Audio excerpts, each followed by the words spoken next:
C'est QFD, c'est tout de suite, c'est maintenant, et c'est sur Quasi, et surtout, c'est Estelle Youssouffa qui s'y colle.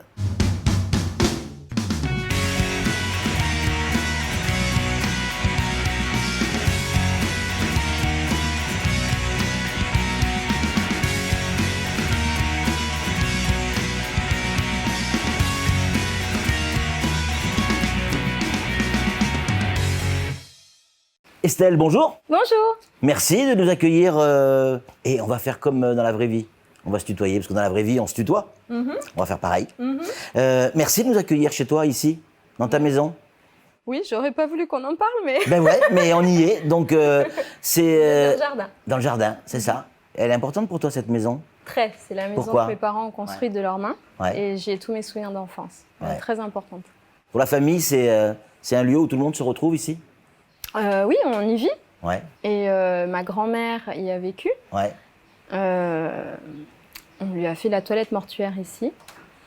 Et comme dans toutes les traditions mahoraises, on garde l'eau avec laquelle on a nettoyé le corps. Et elle est dans cette maison. C'est un moment important, c'est un endroit important pour toi. Et tu as souhaité qu'il y ait en arrière-plan, parce qu'on l'a fait ensemble, le cadre, la végétation, la verdure. Là aussi, il faut y voir un signe?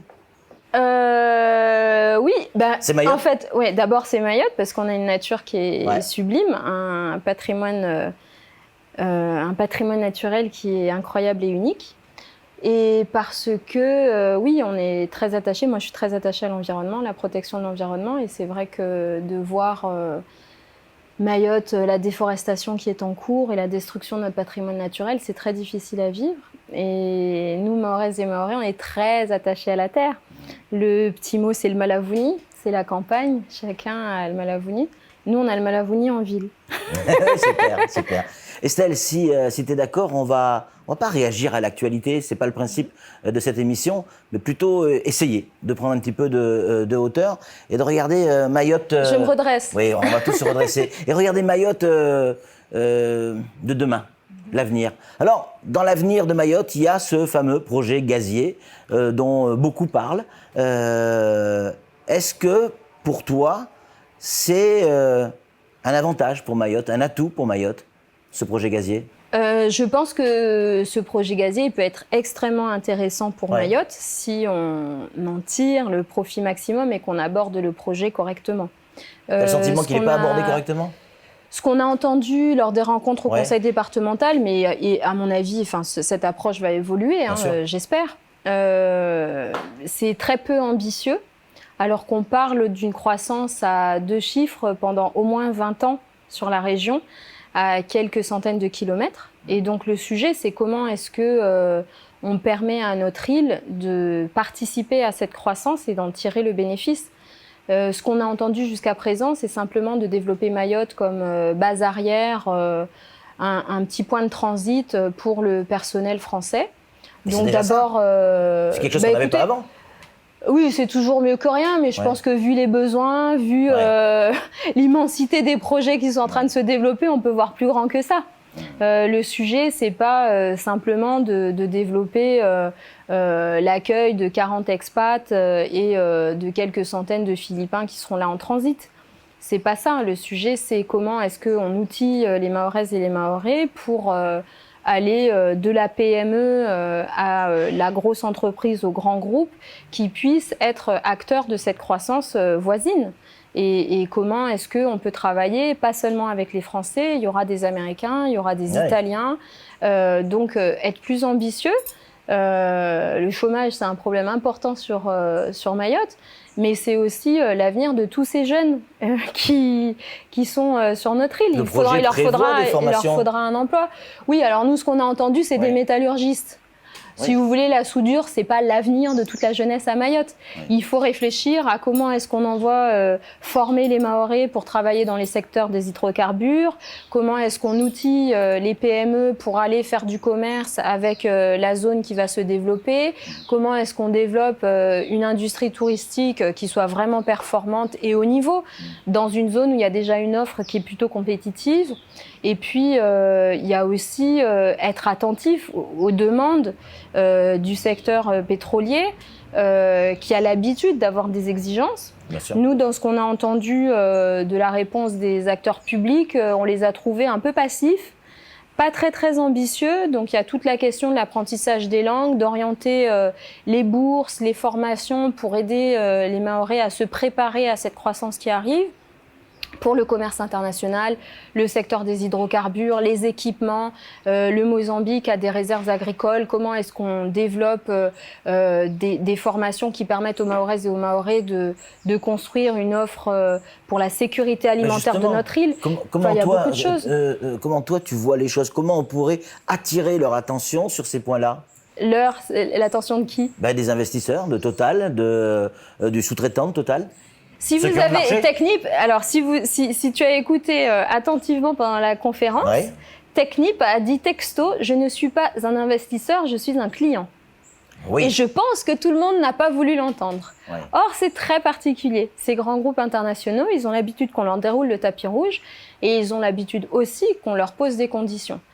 Moi, dans ce que j'ai compris, et ce qui finalement va différencier Mayotte sur l'offre de tous les pays voisins dans la région, qui sont eux aussi candidats à accueillir cette chaîne de valeur pour Total et les autres, nous, on sera nécessairement plus cher parce qu'on a les standards français. Bien sûr. Mais c'est parce qu'on est département français qui veulent venir. C'est pour avoir accès au CHM, à la Sécu française. Parce qu'on est français tout court. Bah oui. Parce que port sécurisé, pas forcément département, mais parce que port sécurisé, parce que français. Oui. Parce que français, oui. Parce que application du droit, ça oui. veut dire pour les entreprises qu'elles ont un recours devant un tribunal en droit français. Oui. C'est beaucoup de choses. Oui. Et donc le sujet, c'est pour ces entreprises de protéger leurs investissements et leurs employés.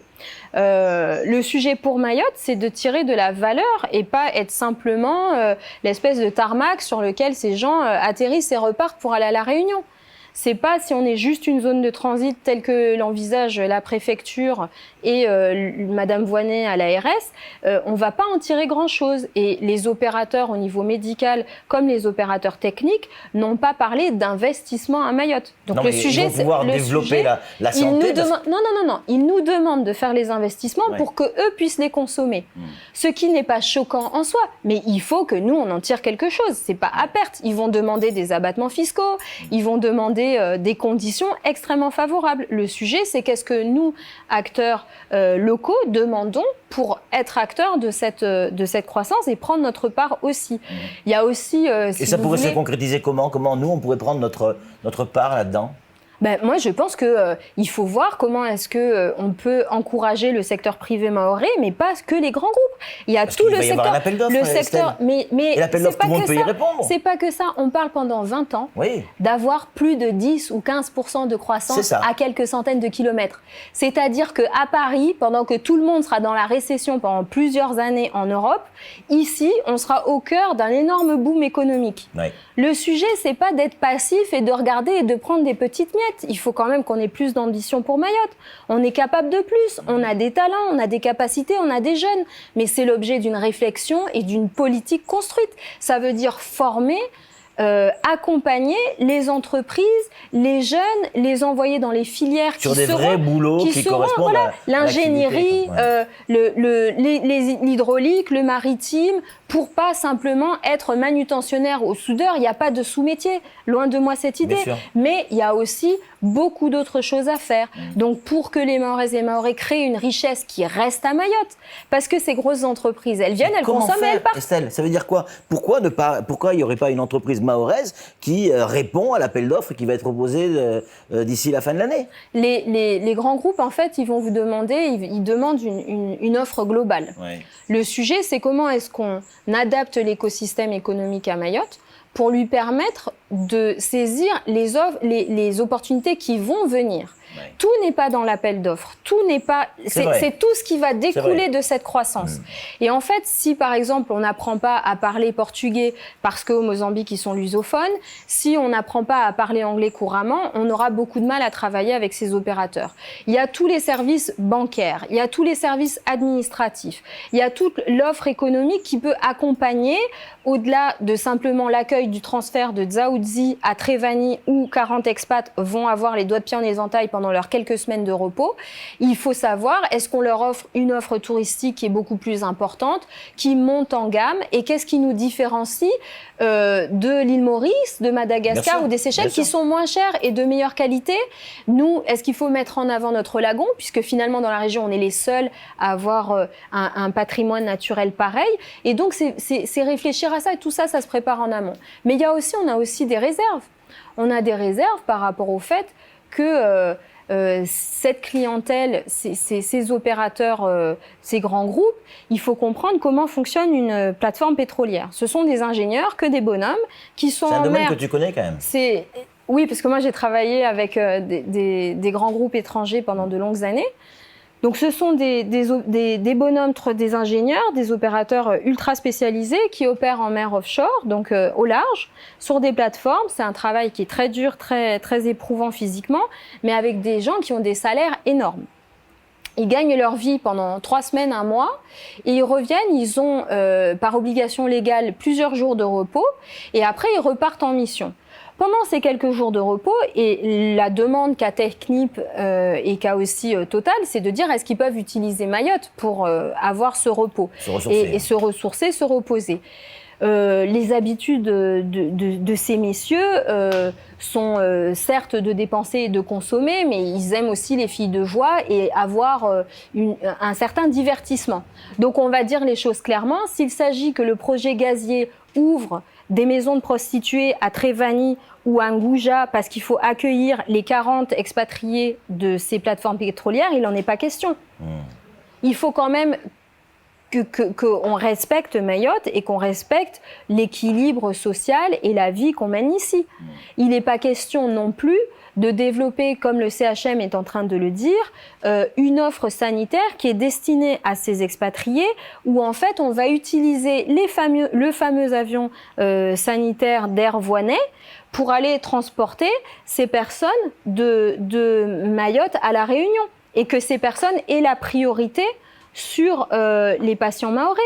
De la même manière que l'hélicoptère que Air Voinet a aussi développé ne servent pas qu'à ces expatriés, parce que qui va payer? Comme ce sont des ressortissants français, ils seront pris en charge par la Sécu, ça veut dire sur notre dépense. Ce ne seront pas des clients étrangers là qu'on va facturer. Donc le sujet, c'est comment est-ce que pour nous, pour Mayotte, pour que vraiment cette croissance nous bénéficie, c'est de faire monter en gamme Mayotte et de dire il faut augmenter l'offre sanitaire, mais pour tout. Pour tout et pour tout le monde. Et pour tout le monde. Ouais. Pour qu'on augmente le plateau technique, pour qu'on augmente l'offre sanitaire, pour que ces personnes ne soient pas simplement transportées de la plateforme à Dzaoudzi à La Réunion. Estelle, tu es la première à mettre le doigt là-dessus. Tout le monde se délecte de ce projet.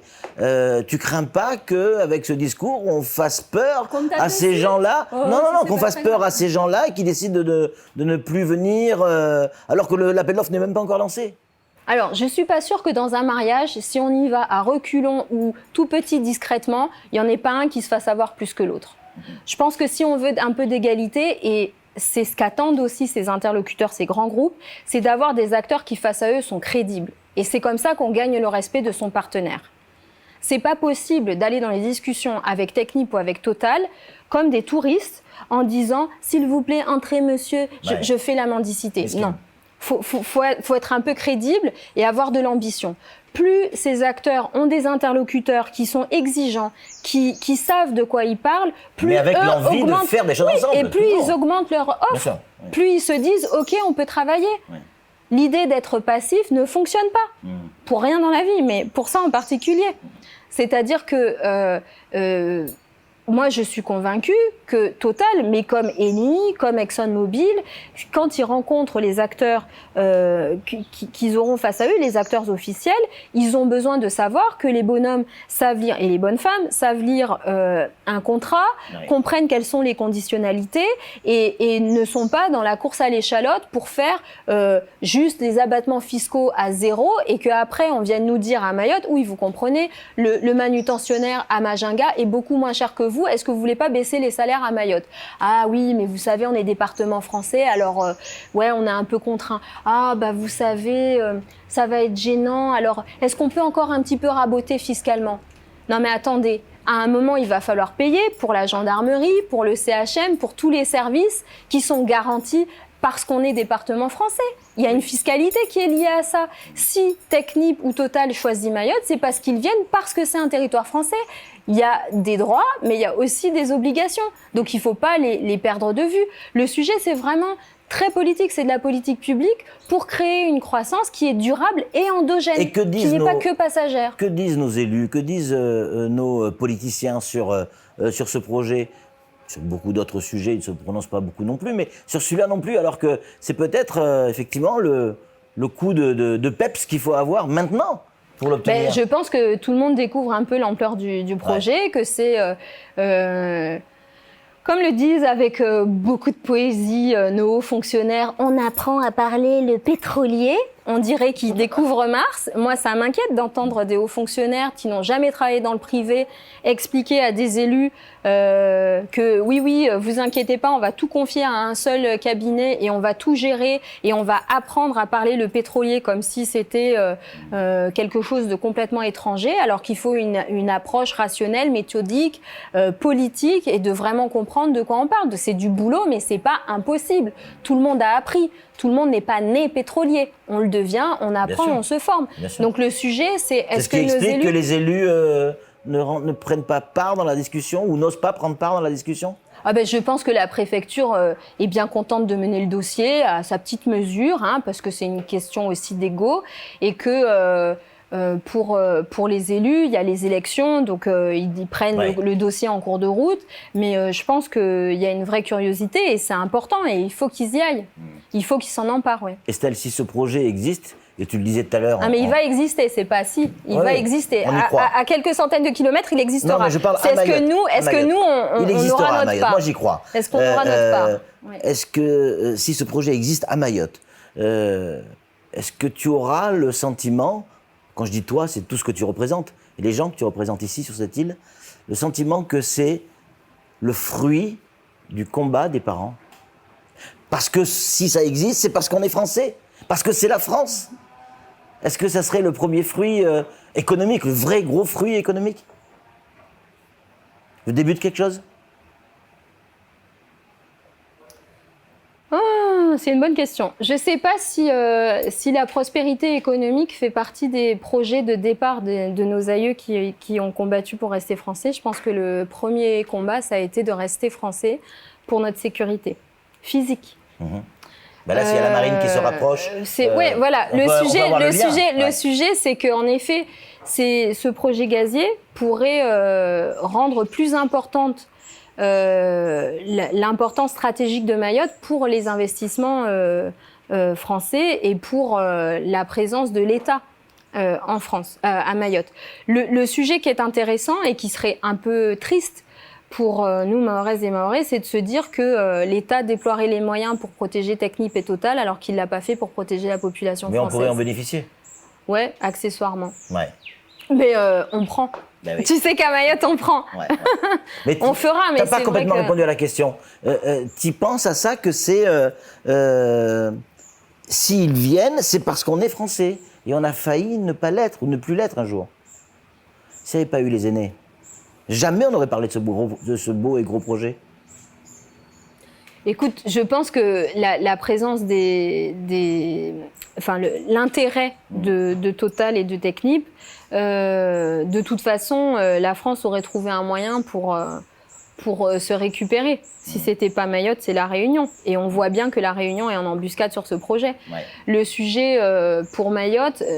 je ne sais pas si c'est une question du combat de nos aînés, c'est de savoir comment est-ce que cette croissance, comment est-ce que nous, on en bénéficie. Je réponds ça parce qu'en fait, l'objet du combat de nos aînés, c'est que la génération suivante vive mieux. Et aujourd'hui, c'est un peu la question qui se pose. Ouais, c'est la question qui se pose. Et c'est pour nous, nos enfants et nos petits-enfants. Et c'est à ces questions qui se posent. Comment est-ce qu'on vit?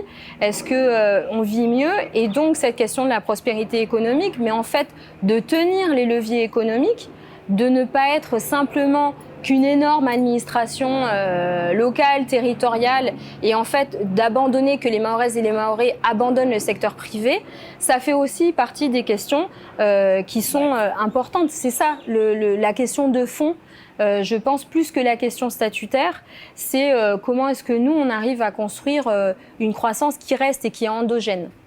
On reste ensemble encore quelques minutes, allez, encore une vingtaine de minutes si tu es d'accord, bien évidemment. Le bruit que vous avez entendu, c'est l'hélicoptère, on parlait de l'armée tout à l'heure. Ouais. Eh bien tiens, il nous surveille. Toujours. On surveille. Allez, tout de suite, c'est la pub sur Quasi.